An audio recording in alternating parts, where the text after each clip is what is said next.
नमस्कार. आपल्याला माहिती आहे की आपल्या देशाचे यशस्वी पंतप्रधान माननीय नरेंद्रजी मोदी यांची महत्त्वाकांक्षी योजना जल जीवन मिशन ही भारतातल्या सगळ्या ग्रामपंचायतीमध्ये, गावांमध्ये, पाड्यामध्ये सुरू आहे.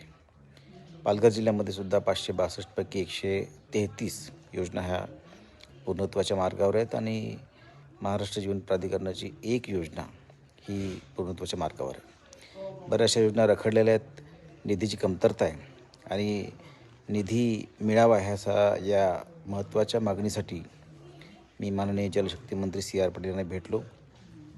निधी लवकरात लवकर उपलब्ध करून द्यावा यासाठी मागणी केली.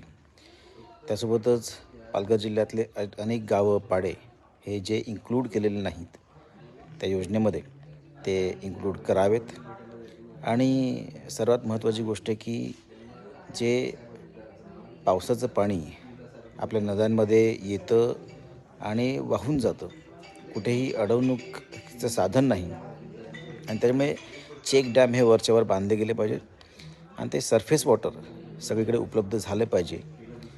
ज्या दृष्टिकोनातून जास्तीत जास्त पाणी वर्षभर पाणी पुरेल त्या योजनेच्याद्वारे ह्या दृष्टिकोनातून उपाययोजना कराव्यात अशी विनंती केली.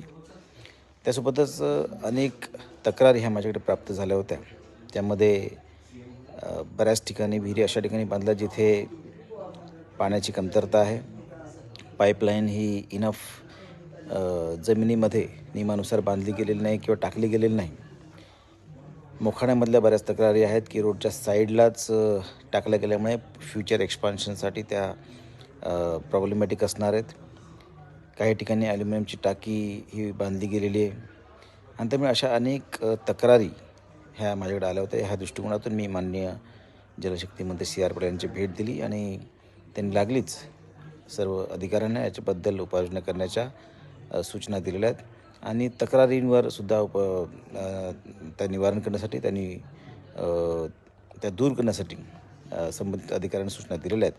मला आशा आहे की जलजीवन मिशनचा जो रखडलेला निधी तो लवकरात लवकर आपल्या पालघर जिल्ह्याला मिळेल आणि ह्या योजना ह्या पूर्ण होतील आणि प्रत्येक हर घर जल हे माननीय पंतप्रधान नरेंद्रजी मोदी यांची जे स्वप्न आहे ते पूर्ण होईल असं मला निश्चित खात्री वाटते.